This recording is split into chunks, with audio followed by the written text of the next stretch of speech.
Hello everyone, and welcome to episode 19. Today, most of our time will be centered around the smelting operations moving over to Vulcan. We managed to take care of some of it, but we have a lot more to deal with, and it needs to be done before things get better on Juno in terms of building space. Since we have so many furnace arrays to build, it will be a bit of a slog, but it has to be done sooner rather than later. We will also take care of that second oil refinery complex I talked about in the last video, and sort out our issues with that. After that, research will really kick into high gear, and we are going to have a steady stream of finished technologies coming in today. We will also do some small things here and there, but those are the main focuses. Before we get started, I would love it if you subscribe to the channel, and clicking the like button will let me know that this video was worth making. If you want to help me make a living off this one day, please consider becoming a channel member, where you will get an early access to the videos as I make them, and for a one-time donation, you can find a link to my Ko-fi page in the description. But enough talking, let's get into it.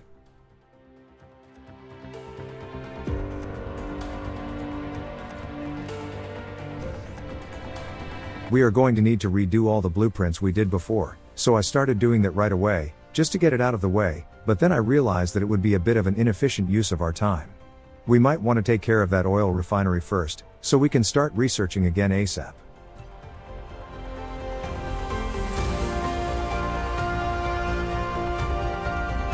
Thankfully, we already had a half-decent little refinery set up ready to go, so I went there, copied it, and went out to look for a suitable place to build it.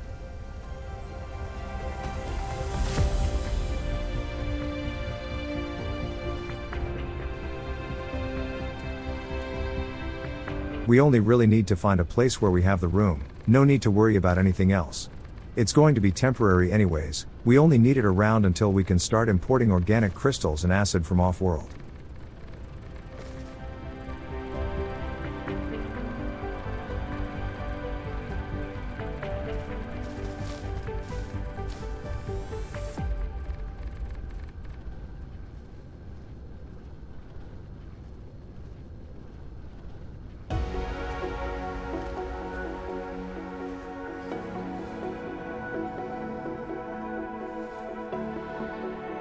Perfect.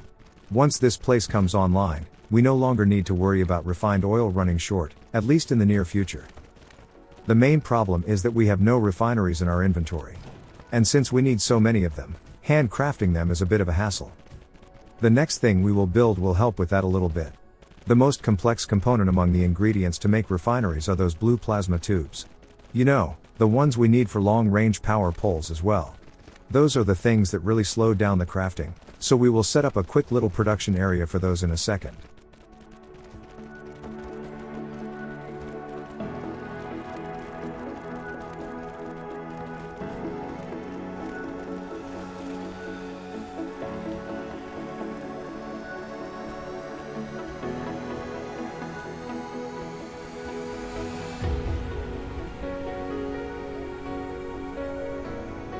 The old iron smelting area will be perfect for it.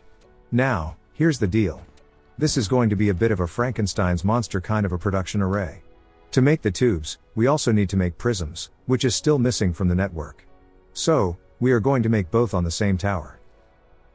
First, we turn glass into the prisms, and then feed them into a second set of assemblers on the other side to make the plasma tubes, with the help of some magnetic coils. We only needed 4 resource slots on the tower, so we could also squeeze in a warper at the end. I really wish they didn't need a separate slot of their own. They are a fundamental requirement to operate these towers effectively, so it would be kind of nice if we didn't need to sacrifice one slot for it. It's been one of the most requested feature in the game, and we can only hope the developers listen. They did listen when we were crying out in pain for an advanced miner, so there's hope.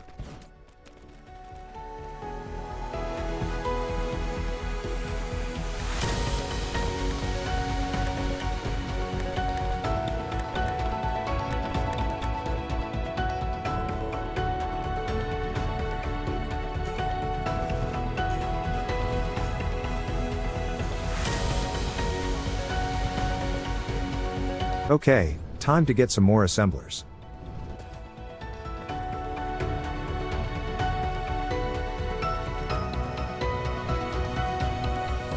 And look at those numbers going down on the research tracker. Granted, it's still using that hand-fed oil we gave to the plastic factories in the last episode, but it shows what we can look forward to once the second set of refineries come online.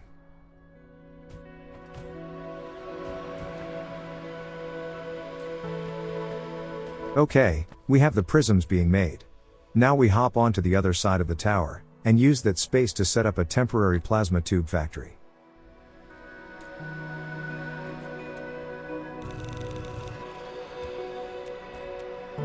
As I've said, it only requires the prisms and the magnetic coils. They just take a bit longer to craft than other things, and we need quite a few of them to make some buildings, so they can be a pain while handcrafting things. Having them available in this fashion will be a big help, and really should have done it earlier.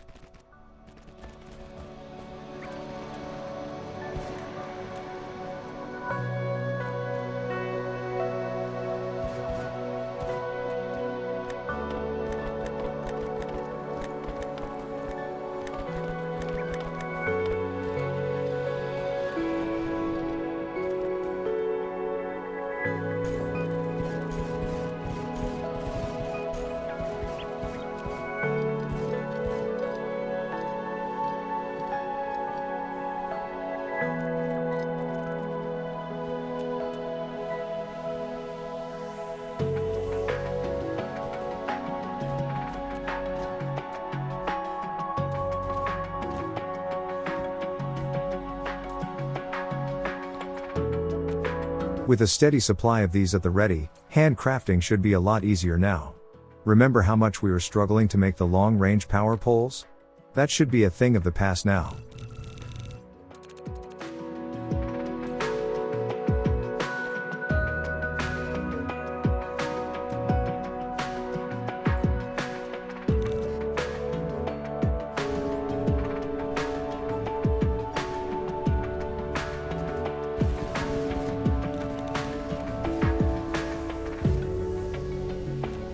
Due to the curvature of the planetary grid, some of the original power coverage wasn't as far-reaching as it was around the equator, so we had to plug some holes.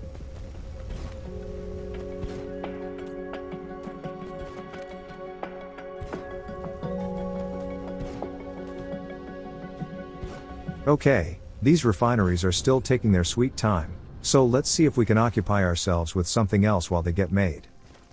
Well, the fractionators are working quite well, and we have more than enough deuterium at the moment, but we might as well get them up to full speed. To do so, we only need to add a stacker at the very start of the hydrogen loop. That way, we can feed already stacked units into the system, giving the entire setup a pretty big boost. Again, it's not really necessary at the moment. As you can see on the returning line, the tower is already full of deuterium, but it's a good way to spend some time while the refineries get crafted.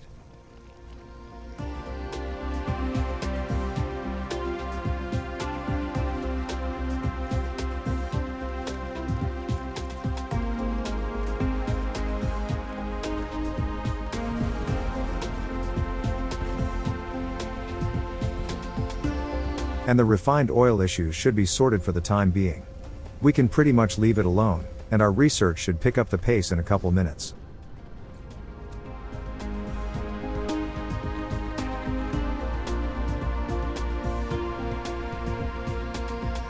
Wait, why is there no iron in the starter base? Oh, right. We used planetary towers to replace the old smelting arrays, and we moved our iron smelting to Vulcan. We need to start using interplanetary towers to gain access to that iron. And since we are doing this, we might as well do all the other resources too, like copper, steel, bricks, etc.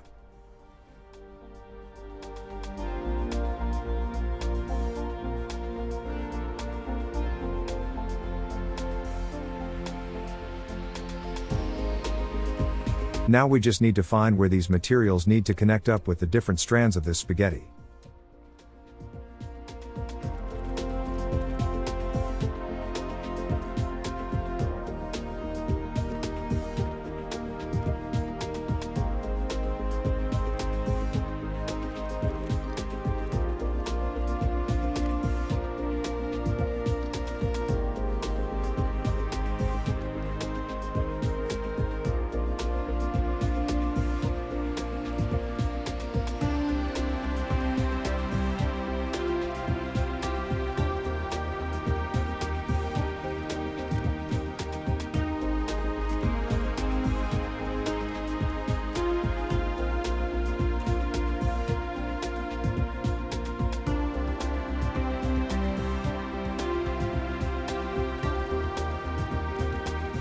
That should cover the basics. I really can't wait for all the local mining to finally go away. In fact, we only really need to get access to interstellar travel for the Mecca. Once we have that, we could just hop over to one of the neighboring systems, get a handful of the materials we need to make the advanced miners, and that would pretty much get rid of all of that mess of belts in an instant. Advanced miners don't need belts to get rid of their mine materials, we can leave that up to the logistics drones. Anyways, with the local issues sorted, I set off to deal with the damaged buildings on Minerva. To keep them in good working order, we only need to place down a couple of babs, and those will deal with it in our absence. But first, I paid a visit to Vulcan, just so I can give some drones to one of the towers that was still missing it.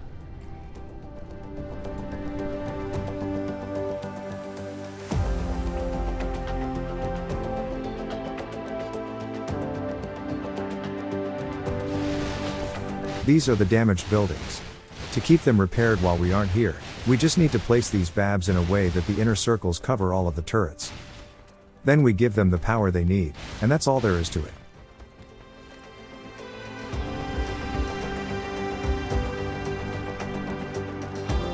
Just for good measure, I decided to finish up the windmills around the ring, and since we're at it, we might as well deal with the belt of missiles too.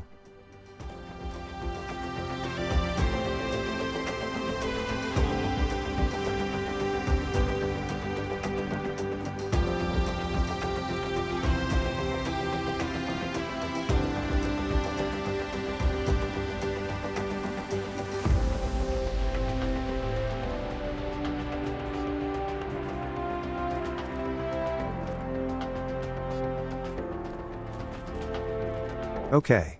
Once we have the rest of the turrets, this planet will be ready for anything.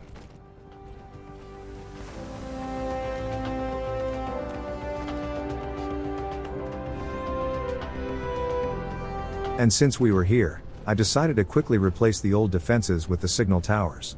That way, we only need to worry about having a single area that needs a constant supply of missiles. If the dark fog decides to attack one of the mining outposts, the towers will simply call in a long-range missile strike from the polar ring of turrets, and deal with them that way.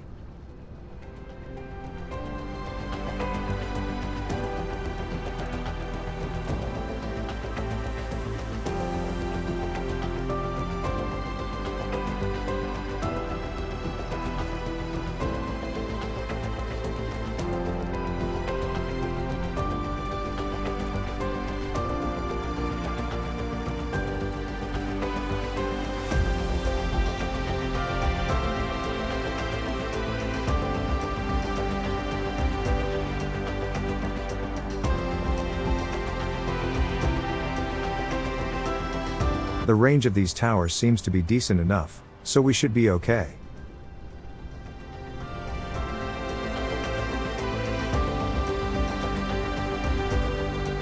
Just for good measure, I placed the turrets we picked up on the unpopulated parts of the ring, just so we can keep that side covered until we can get around to building the rest.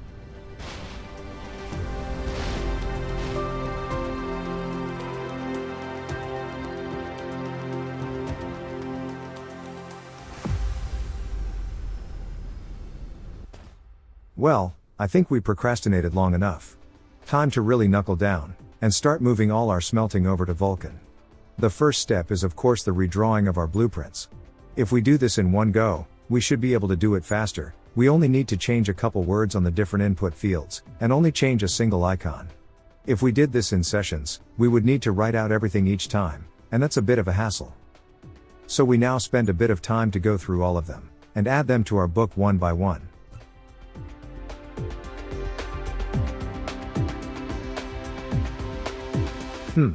That number on the belts didn't look right. It should be above 700. It seems I missed one of the outer lines. Now that's more like it. Also, notice those alerts coming and going on the top of the screen. It seems the Babs are doing a good job repairing the turrets in our absence.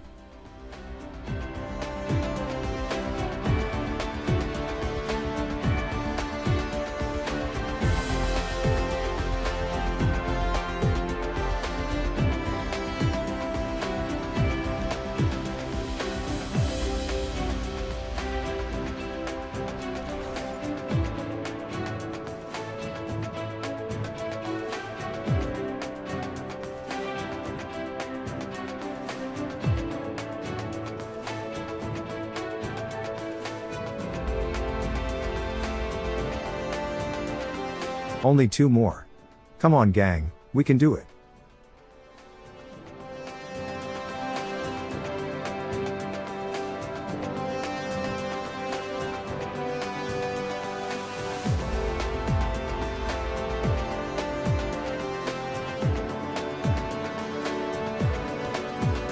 And done. The only one missing is the iron smelting, but that one is already sitting pretty on Vulcan, so I took care of that one off camera. Well, you know what's coming. We now go ahead and place each and every one of these blueprints down.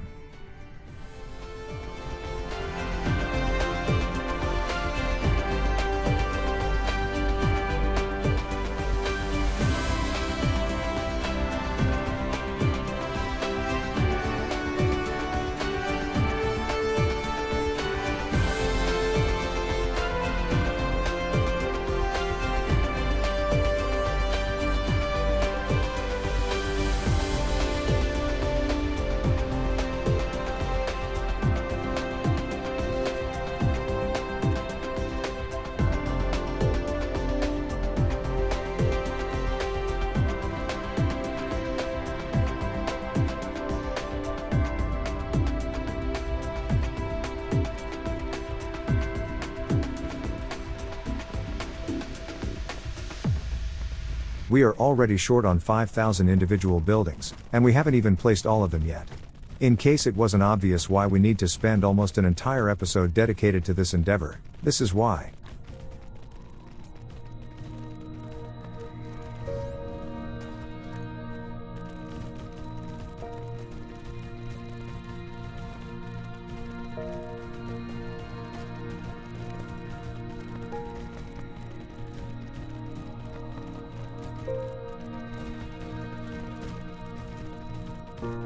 Good thing we did manage to research the best possible construction drones for our current tech level. Without it, this would take even longer.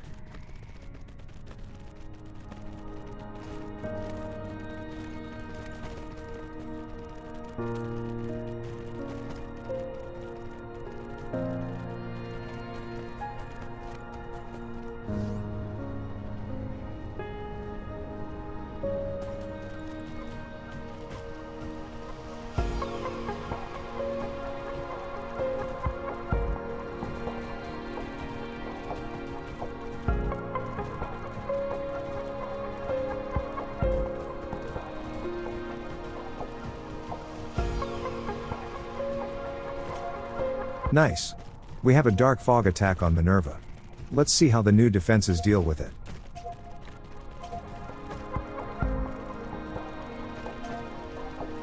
Well, that was quick. We did get a bit of damage, and it's not being repaired. That tells me that we might want to place some babs around the mining outposts too.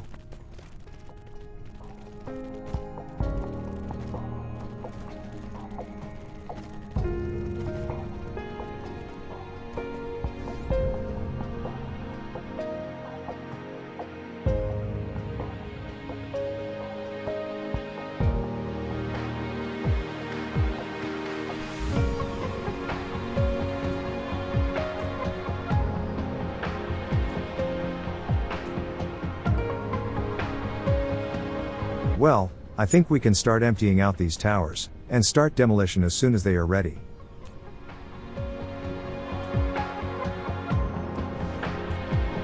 Like the magnets. Those are already ready to be picked up.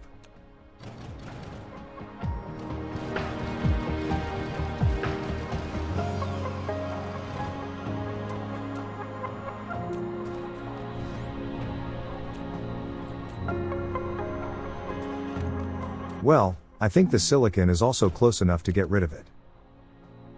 And in case it wasn't obvious, I'm rushing things a tiny bit to get my hands on the building materials we need to finish things up on Vulcan.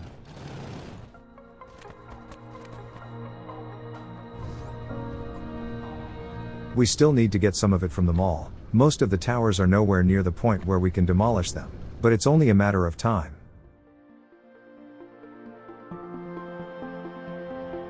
Wait a second. Did I see that right? Did we just get a dark fog base land on Juno? Well, it seems I managed to sever the power to some of the shield emitters.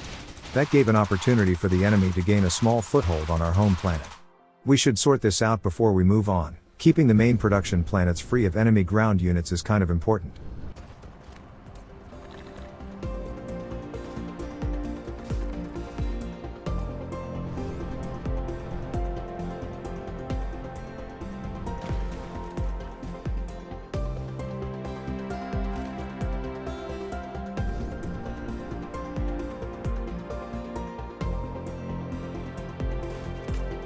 Okay. The planetary power grid is healthy enough to quickly charge up those two emitters, so we can get back to work.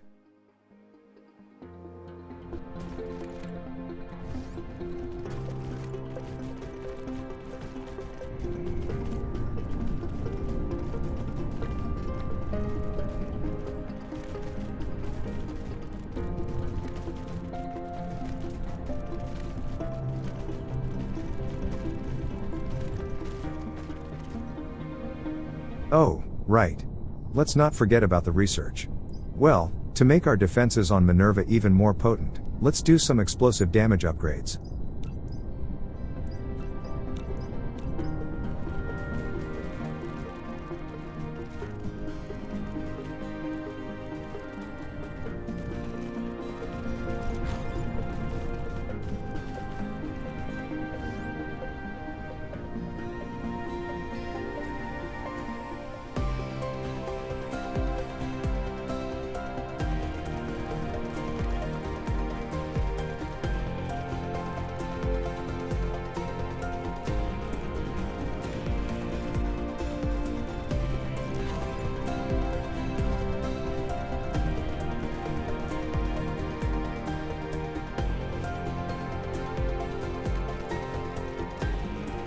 The last few upgrades for the construction drones were quite big.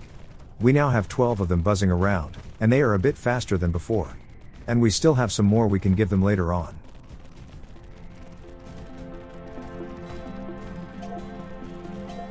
Another enemy attack. Let's see how things go with the recent damage upgrades.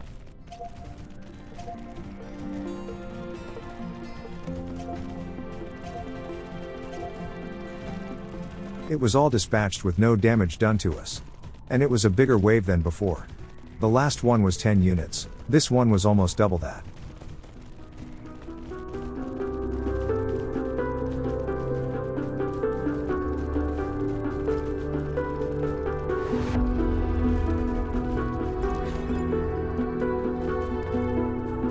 Well, we might as well get back to researching the main tech tree. Upgrades are nice and all, but we need to do the main ones too.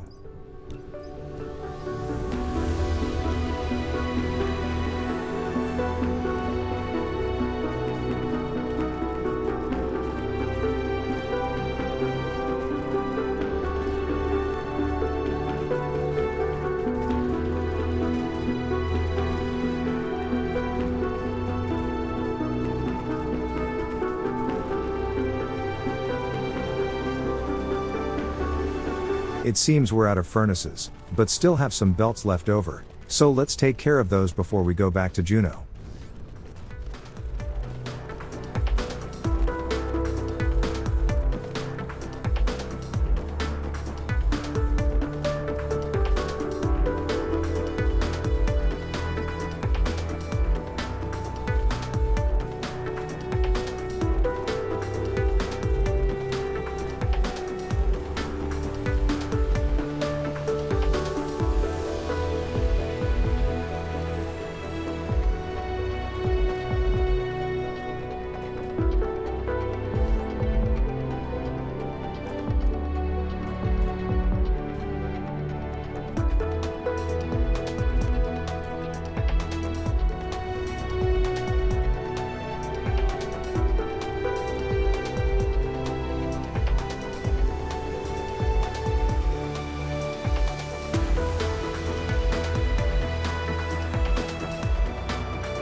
Good, the planetary shields are back to normal. Let's hope that was the last of the dark fog we will see on the planet.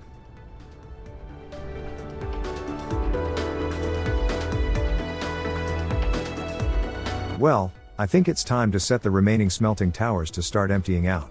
Only, I kept their local setting on demand, and only set the interplanetary one to the supply option, so they would still request materials from the local planetary sources, and then send them out to Vulcan with the space vessels. Only, I forgot to sever the belts going out to the furnaces, so this will end up being counterproductive. To speed up the emptying, I grabbed all the copper in the tower on Juno, and took all of it to Vulcan by hand. Not the most efficient way of doing this, but I really wanted to get my hands on those furnaces to continue building.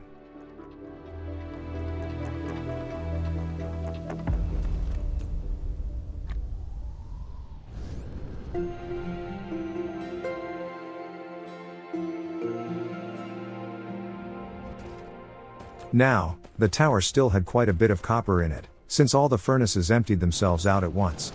But hey, we only needed the furnaces anyways, so that's exactly what I was hoping for.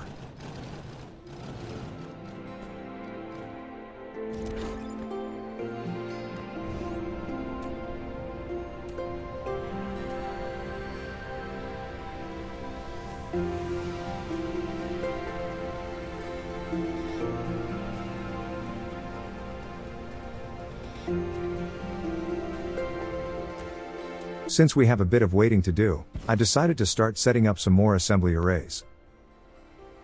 Now, this one was a bit painful for me. I was trying to start working my way toward those green oval looking things, called graviton lenses, since we will need them to make the warpers. Only, they need those green tube looking things, which are strange matter containers. And to make those, we need the purple tubes, also known as particle containers. For a good while, I simply couldn't find them anywhere in the list of items, no matter how hard I looked. My only excuse is that they were placed near the special resources on the rightmost edge of the grid, instead of somewhere among the other similar items. I really don't know why it's tucked away in that corner, it made it super hard to notice.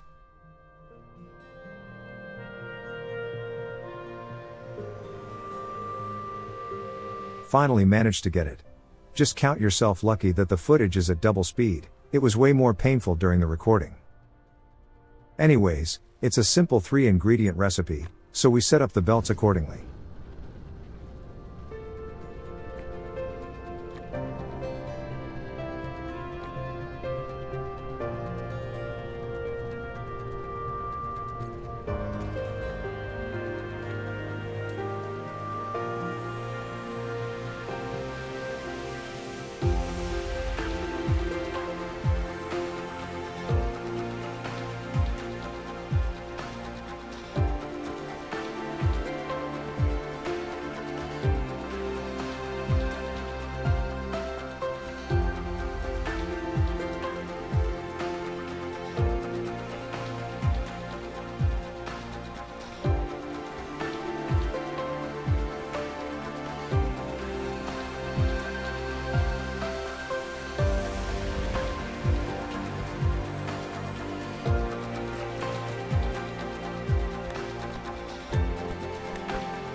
Okay, that's a good 40 assemblers all making the particle containers. I think we can safely clone this to the other side, we are going to need a lot of these in the future.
Okay, let's make another quick visit to Vulcan. We should have enough stuff to finish most of the current plans.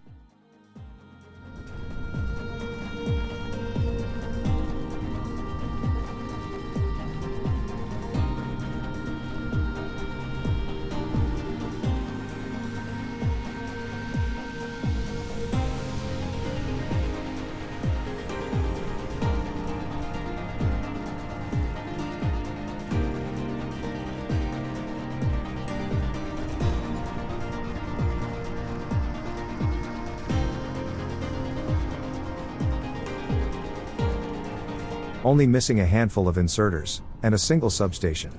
Other than that, we are more or less done with the construction.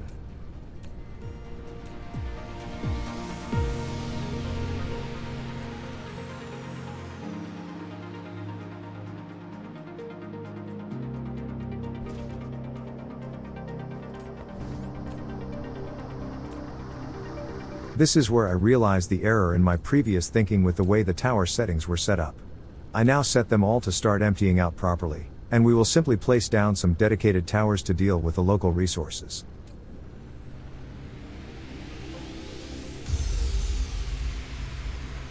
Before I stop the recording, I did want to finish up the missing buildings on Vulcan though, so I gathered up what we needed, and flew over to wrap things up.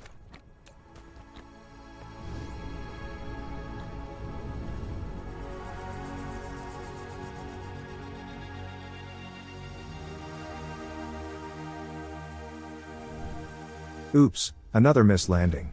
Going at high speeds do have its drawbacks. Well, this is where we will leave it. The first thing we will need to sort out will be the planetary resource gathering on Juno, but that will be easily done with a single interplanetary tower, separate from the ones we already have. We just give it all the raw mined resources, tell it to gather them from Juno, but distribute them on Vulcan, and that is all we will need to do, and our smelting setups will be fully operational. Of course, they are still missing the logistics vehicles they need to be truly effective, but those will come with time. As for our other plans, we will definitely continue working toward those graviton lenses. We already took care of the purple tubes, and the green ones should be just as easy, those only need some extra iron and deuterium. Only, they will require a special production facility, namely the particle colliders. We don't have those yet, so that's something new to look forward to. Anyways, if you haven't done it already, I would love it if you subscribe to the channel, and clicking the like button will also help letting me know that the video was worth making. If you would like to help me make a living off this one day, please consider becoming a channel member, where you will get an early access to the videos as I make them. And if you want to give a one-time donation, you can find a link to my Ko-fi page in the description. Thank you for your support, and I will see you in the next one.